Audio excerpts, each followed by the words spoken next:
Hola, no te quiero hacer perder mucho el tiempo, así que voy directa al grano. Si quieres escuchar el audiolibro completo, echa un vistazo al enlace en la descripción. Podrás disfrutar de una prueba totalmente gratuita que te dará acceso a un amplio catálogo de audiolibros. Pero espera, que hay más. Por si todavía tienes dudas, a continuación te dejo con un pequeño fragmento del audiolibro. Disfrútalo. Por aquel entonces el mayor conocedor de la Granada meridional. Su 1,80 m de músculo bien engrasado y su pasión por la naturaleza alpujarreña le convertían en un personaje conocido a lo largo y ancho de la sierra. Había pastoreado las tierras de Lanjarón en su infancia, recorriéndolas palmo a palmo, abriendo rutas, despejando caminos. Y esto a pesar de su asma crónica, que le obligaba a boquear cuando el horizonte se escarpaba, pero que le había permitido a su vez desarrollar una resistencia notable. Fueron casi 25 años de vida durante los cuales su prestigio corrió por la comarca incesantemente. Por todas partes se hablaba de un joven que era capaz de llegar a lugares donde ningún otro llegaba con su ganado, al pasto de las cumbres altas de Capileira o a los valles de Trevélez, haciendo de sus patrones los ganaderos que mejor carne comerciaban en la Alpujarra. Pero la vida cambia gracias a los actos más cotidianos. Y una mañana de verbena en Polopos, localidad cercana a la costa y en los límites de su mundo, observó por casualidad a una mujer que nunca había visto antes. Era una maestra 10 años mayor que él, rubia, esbelta en su paso firme y largo, de mirada triste y aire ajeno. Es necesario detenerse un instante en esos ojos. El color canela, el aroma añejo, las cejas delicadas. Cuánto expresaba con un solo aleteo de pestañas, dirigiendo la mirada al cielo con un despiste encantador. No sabía Enrique entonces que a esa mujer la vida le había regalado una independencia forjada en las calles de Madrid, tras formarse en la institución libre de enseñanza y después de no encontrar en su corazón hueco para nadie más que para sus propias ansias educativas. Tras hacerse con la cátedra de matemáticas, Marianela Torrijos fue destinada a Soria y 5 años más tarde a Motril. Castellana ella, de Ávila para ser más exactos, se había dejado seducir por los aires costeros andaluces, tan distintos del viento helador de la meseta, y allí dio con sus huesos. «Mira cómo camina ese, que ha caballao», le dijo alguien a Marianela, señalando con el mentón a Enrique. Sin embargo, Marianela Torrijos no solo no sucumbió a las burlas hacia el joven, sino que sonrió cuando ese al que todos llamaban Monteverde la sacó a bailar un pasodoble. Y aunque no volvió a saber nada de ella hasta un año más tarde, la mirada triste de Enrique debió clavársele en algún lugar profundo. Porque al verano siguiente se encontraron de nuevo casualmente en el puerto de Motril y su mundo se dio la vuelta. Ella conducía a un grupo de muchachos que identificaban las distintas clases de pescado y marisco como actividad biológica para la escuela.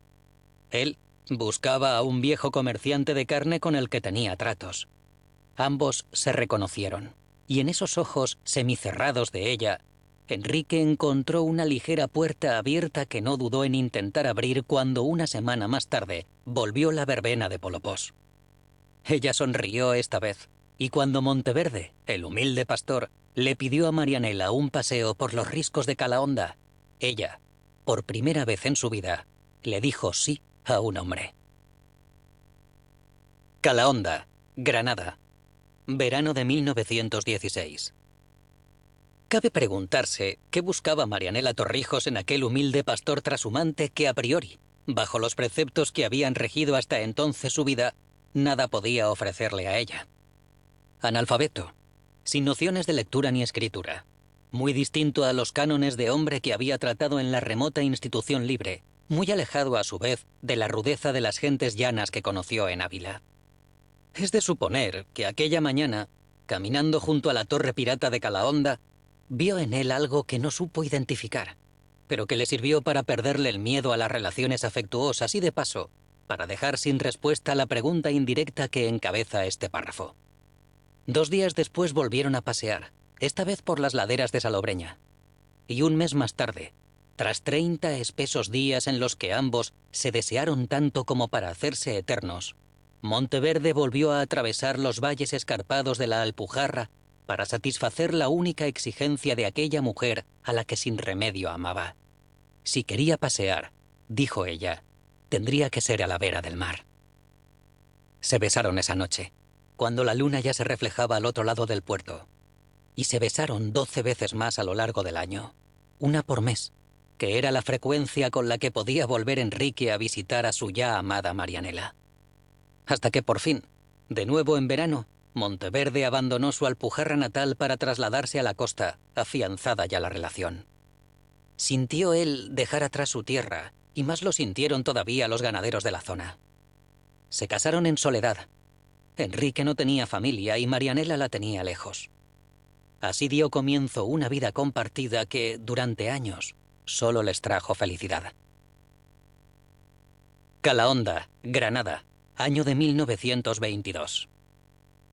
Era tal su capacidad para orientarse en cualquier parte y de cualquier modo, que Enrique no tardó en hacerse con el reparto de pescado de gran parte de la costa granadina, desde El Ejido hasta Almuñécar.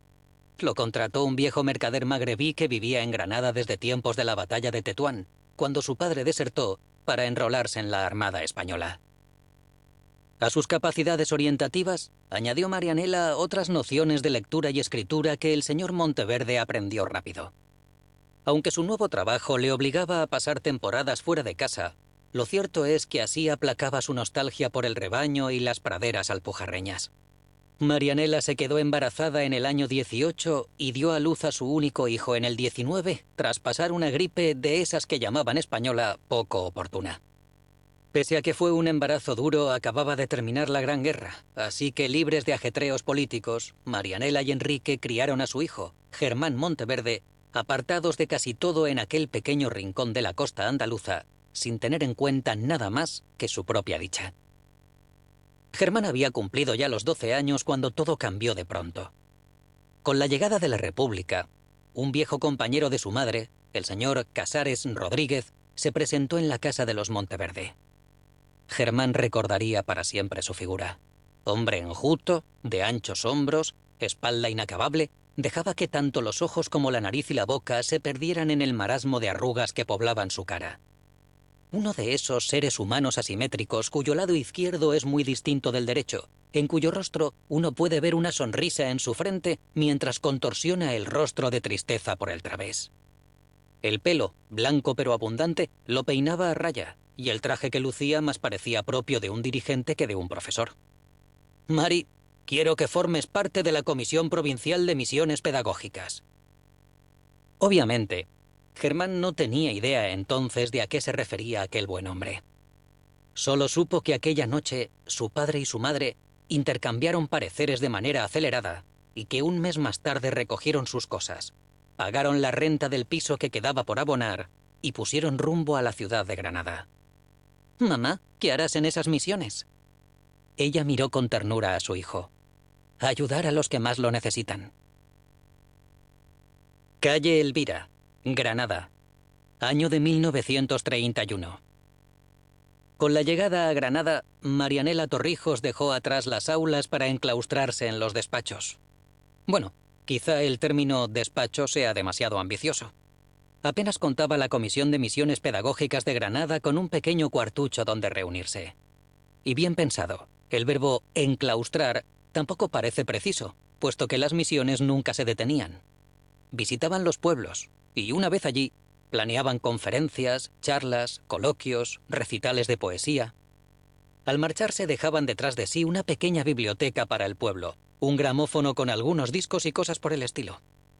Marianela hablaba con pasión de aquellas pequeñas bibliotecas que iban poco a poco distribuyendo por la provincia y cuyas lecturas, dirigidas desde Madrid por un tal Luis Cernuda y una tal María Moliner, entretenían y formaban al pueblo de un solo golpe.